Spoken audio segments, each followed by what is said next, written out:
Ladies and gentlemen, today started just like any other day for me.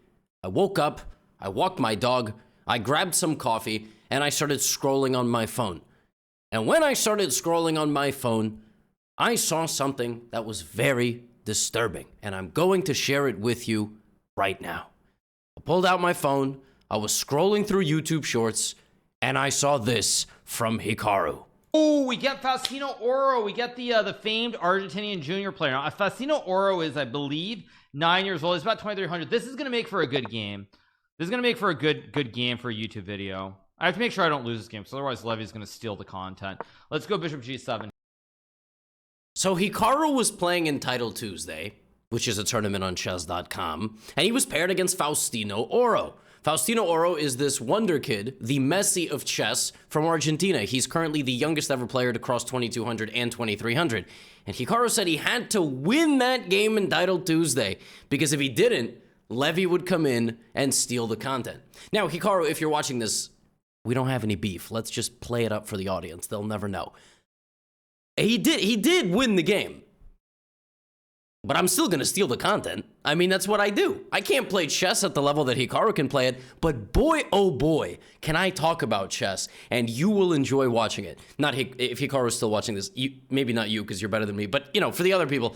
My friends, I have not one, but two games for you today between Faustino Oro and Hikaru. Look at the changes in their ratings. One of these games was actually played in February 2023, and the second one that you just saw on your screen was played a little bit later. So let's see how Hikaru, the current #2 rated chess player in the world, plays against a superstar chess player from Argentina, a young kid with a rating of 2,700 and very, very, very high hopes in chess, much higher than mine. Maybe he will not have as many subscribers on YouTube, but he will definitely be a grandmaster if he keeps going. Anyway, yeah, there's no drama or beef. At least not from my side. I was vegetarian for 6 months, so... now, actually, what's funny is both of these games start with a modern defense from Hikaru. This is all I'm going to spoil. But they go a little bit differently. Back in February, Faustino played like this. He played bishop to e3. Bishop e3 is a very committal move. What I mean by that is you want to get your knights out before your bishops at most levels of chess. I'm not coaching him. I'm coaching you. You really would rather move the knights out because you kind of know where they're going. You don't know if the bishop is going here or here or here. It could actually go to any of those squares depending on the setup. So when you commit the bishop to e3 very quickly, things, you know, they're a little bit different now, and now you're kind of forced into a structure. Also, Hikaru plays c6. So Hikaru doesn't actually play bishop g7. He plays c6, which is an indication that he's trying to play a Caro-Kann. That's what he's trying to do. And now white has a lot of different options. Personally, I really like to play the fantasy setup with pawn to f3, knight c3, and then queen to d2. Back in February, Faustino chose to play e5. E5 is the advanced setup. What black will now do is play bishop g7 and either try to hammer away at this pawn or play h5 and just try to fight on the light squares. And that is actually exactly what Hikaru does. He plays bishop g7, he waits for white's next move, and now white plays f4. F4 is a good move for gripping on the dark squares and kind of keeping black at bay. It's a bad move if you're kind of trying to avoid a locked struggle, because after h5, this is like Hikaru's bread and butter. I mean, he has an absolutely dominant clamp on the light squares of the position. He will now try to probably trade off white's light squared bishop. Then he will try to put his knights on the light squares, and at some point he will break in the future. This is a very close structure. In close positions, you are looking for piece maneuvers and you are looking for pawn breaks, and to potentially win the battle on a certain color complex. So c5 is going to be very much in his wheelhouse. Hikaru plays bishop g4. He is completely unafraid of white playing a move like h3. He probably sent that bishop in with the plan of dying, and if he didn't send it in with the plan of dying, then he's going to back up, and white is going to have some dark squared weaknesses. But Faustino does not play h3. He plays knight c3. Hikaru plays knight h6. He's playing knight h6 because he wants to play knight f5. Faustino still is not attacking the bishop on g4, so Hikaru plays e6 and knight f5. Look at this setup. I mean, this is like wicked light squared stuff here. Everything is on a light square. Literally, Hikaru's last like 6 moves all had to do with light squares. H5, bishop G4, knight H6, E6, knight F, look at this. He might as well play A6 too, just for aesthetic purposes. The bishop goes back to F2. Hikaru yet again makes a move that has to do with the light squares, just developing on the light square complex. So very, very interesting. And now white plays this move H3. And there's a very common idea in this position. Remember, the bishop was sent in with the plan of taking. And now you want to avoid white expanding with something like G4. You want to clamp on the dark squares. You want to use your fusion approach of light square control and dark square control. And Hikaru plays this move H4. Does he have to play H4? No, but he plays it in 0.3 seconds. So he obviously knows what he's doing. Can he play like Rook C8 and Queen B6 and attack on this side of the board? Yes. The computer also likes Bishop F8 for reasons I don't fully understand. I think it's because just anywhere here the bishop is dead, but the bishop can come here, here, and then maybe even trade on H4. So Hikaru plays H4, and then he plays this plan of Bishop F8. I mean, it's kind of nuts, right? Like, if Black just lazily castles here, he gets blown off the board. This is just going to be really bad. King G2, Rook H1, Queen H3, Queen H7 mate. Just very bad stuff. So that doesn't happen, right? He's not going to castle. He plays H4, Bishop F8, Bishop E7.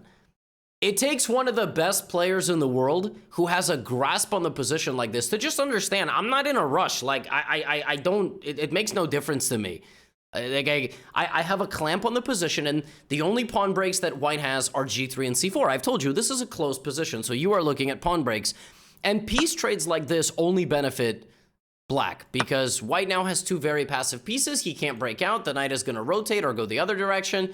Not to mention, Black can even do this, and then play knight f8, knight e6, and just have a god knight on that square, so that would be really nice. My friends, I'm going to show you how this game continued in a second, but first, a thank you to the sponsor of today's video, Surfshark. Surfshark is a VPN, or a virtual private network, which allows you to encrypt your connection to the internet, so you can browse it privately and anonymously. And there's a few reasons why you might want to do this. The first one is the most fun. Imagine your favorite show gets pulled off of the streaming service that you use. Well, you flip on Surfshark, you go to a country catalog that's not yours, and boom, your show reappears. Now you're watching It's Always Sunny in Philadelphia or The Office or whatever else you like. Now, if you travel, you can use a VPN to securely connect to sensitive portals like your job or banks. This is especially helpful on hotel Wi-Fi, which can be a little bit sus when the password is password. Oh, and speaking of travel, did you know that sometimes when you connect to the internet to buy an airplane ticket, it can be a different price depending on where you're connecting from? So use Surfshark, connect to a different region, and boom, you might save on some airfare. Surfshark dedicates user security and privacy above everything else and is available on essentially every device. I'm talking Chrome, Firefox, iOS, Android, Mac, Windows, Linux, Smart TV, Xbox, PlayStation, and even your refrigerator. Not really, but maybe soon. Folks, you know the drill. If you're interested in trying out Surfshark today, click the link in my description, and using my code Gotham will get you 83% off and 3 free months. And you can try Surfshark 30 days with no worries, because if you don't like it, you can get your money back, and that's a guarantee. All right, let's get back to the video. Faustino plays Rook D1, and Hikaru's like, look, white is not threatening me, so I'm gonna take some more space so that he cannot play B4, A4. Faustino now plays C4. He's had enough, so he's trying to open up the position. Hikaru doesn't even hesitate. He plays that move in 2 seconds. 2 seconds. You know why he took on C4? Because the negative is that he's losing a central pawn. The positive is that now he has knight b6, knight d5. Knight b6, knight d5. Look at this light squared clamp. He has his knights just in the center of the board, like this. And that is exactly what Hikaru expected to happen in this position. On the 4th and 5th move of the game, Hikaru knew what was going to happen 15 moves later. He couldn't have possibly predicted his opponent's moves, but he knew that that's a very natural path that the game can head to. And he knew that when his opponent committed to the dark squares, he would get the light squares in return. And the computer still claims white has some advantage here, but it's extremely difficult to find. Faustino plays knight c3. Hikaru plays the move king f8. Why does he play the move king f8? Because black literally doesn't have to do anything. Black doesn't have to go here or here. He's going to play king f8 with the intention of maybe putting the king safely on g7. And again, black is not rushing to castle because you don't really know that you want the rook over here. You would like your king to end up there, but the rook might actually be better defending this pawn. So king to f8 played, and now Faustino rushes in. He rushes in, and Hikaru, cool, calm, collected, trades the queens, completely unafraid of the open file, looks very scary. Rook c1, Hikaru just plays bishop d8. It's a little ugly, it's a little passive, but every square is covered. You just can't get in. And now you are stuck in an endgame against Hikaru.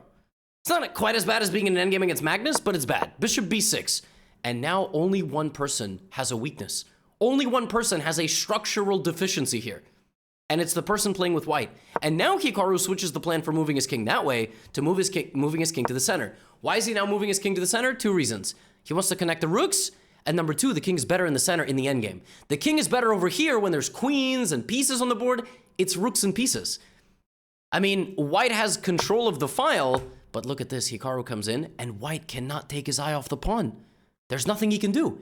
He has to stay guarding the pawn. The way that white played this, he took a lot of central space early. He overcommitted his pawns, but the idea of that was to restrain the black pieces and make sure that in the future, he can cultivate some sort of attack. He can, he can do something kind of like emphatic in the position that will offset any positional difficulties that he has, but he hasn't done any of that. And now Hikaru goes back to f8. White plays king e2. Now Hikaru throws out a4. He's got other ideas. Maybe he's going to bring the knight around to c6. He just doesn't want to get hit with a check.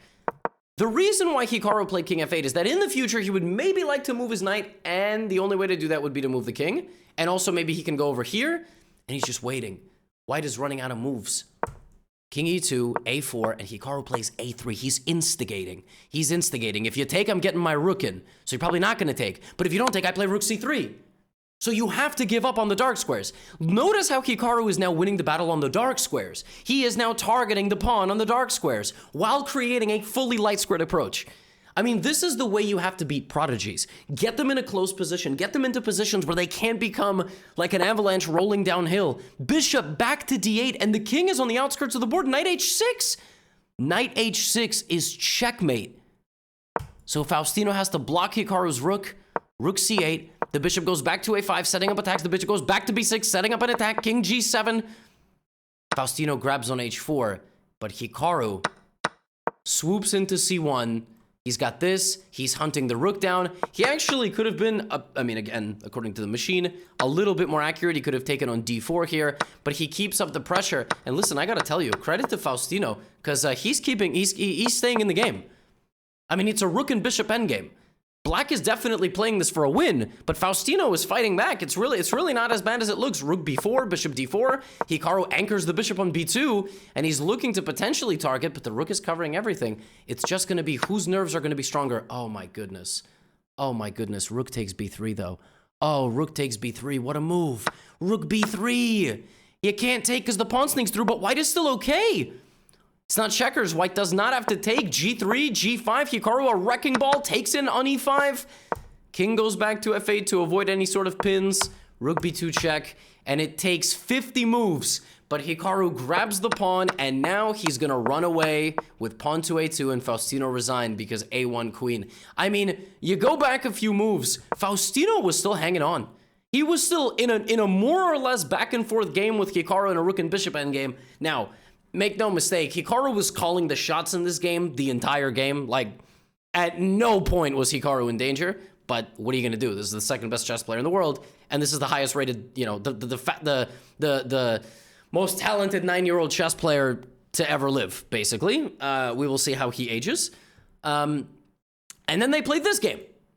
So this was the game played on June 20th. And that was the game of the YouTube short that you just saw. Now, this time, Hikaru just plays a pure modern Peertz type of thing. He does not play d6. He wants to maybe play here, maybe wants to play here. All right? Pawn to f4. And now we have b5. So knight f3, d6, and this time, Faustino does not get himself into any locked structure. It's a very open game, so very different type of game. Hikaru plays c5 early. Faustino could lock the position, which is not the most accurate way, but he does this, bishop b7, and he takes on c5, trying to get Hikaru to take back, so then he could go here and block out his bishop. Hikaru's like, no way. Bishop takes c3, and now we have this position. A very, very, very open board. Very different from last time. Now, you'll also notice that this time Faustino played very slowly. Last time he played very fast. He actually was not down a minute for most of the game.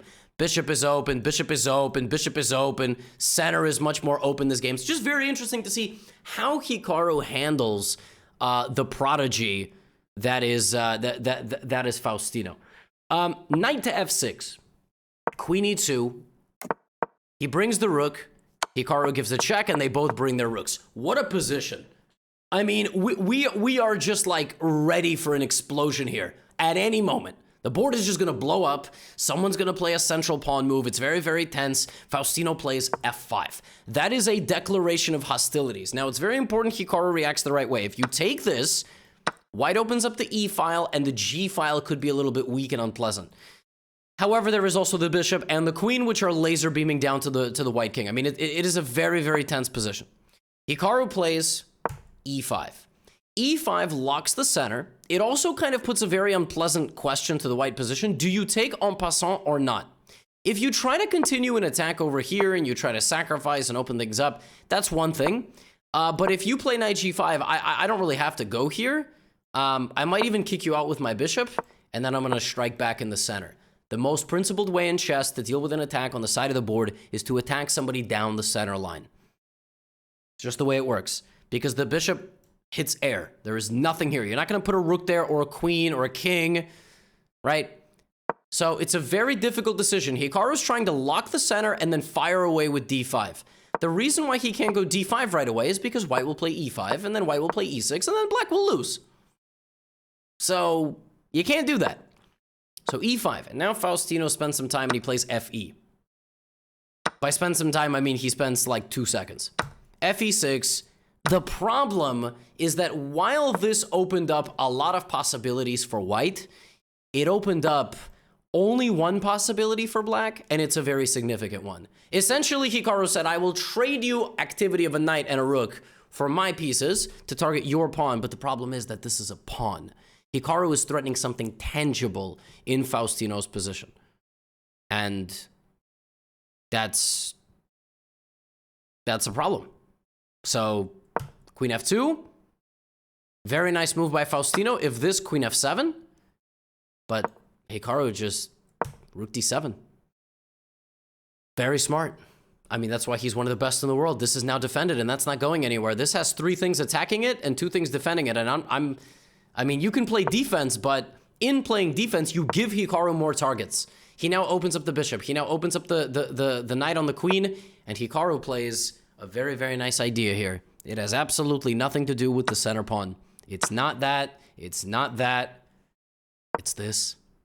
And of course he spots it. Of course he spots it. Bishop takes d4, c takes d4, and pawn to b4. And this move is a nice bit of counterplay by Faustino, but it's just not good enough because this bishop is trapped forever. It's not a matter of time. I can take this anytime I want. So Hikaru just plays d5, gets in the way of the attack, trades down, and picks up the bishop. And when it's all said and done, one man has an extra knight, and that man is also the #2 ranked chess player in the world, which is, you know, a really bad odds situation. In this position, Faustino had to play queen f2. He needed to be able to respond to this move with queen takes d4, so that b4 is not possible. And had he played queen f2, I don't know what Hikaru would have played next. I mean, he would have maybe gone back. He would have tried to keep the tension. The opening of the position was beneficial to Hikaru, but unfortunately, and by the way, you never know. I mean, I'm assuming this was a blunder that he missed take b4, but maybe it was a mouse slip.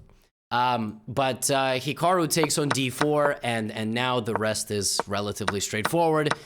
He takes the bishop, and he does have a piece for 2 pawns, but offers the queen trade immediately.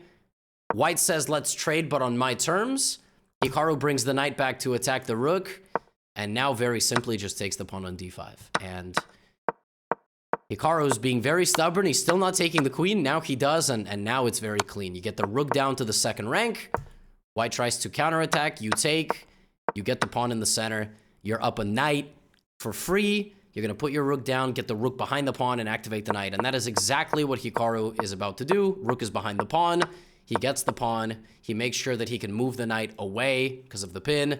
And Faustino resigns because it was just a matter of time. I'm going to move over here with my pieces, and I'm going to win your pawn.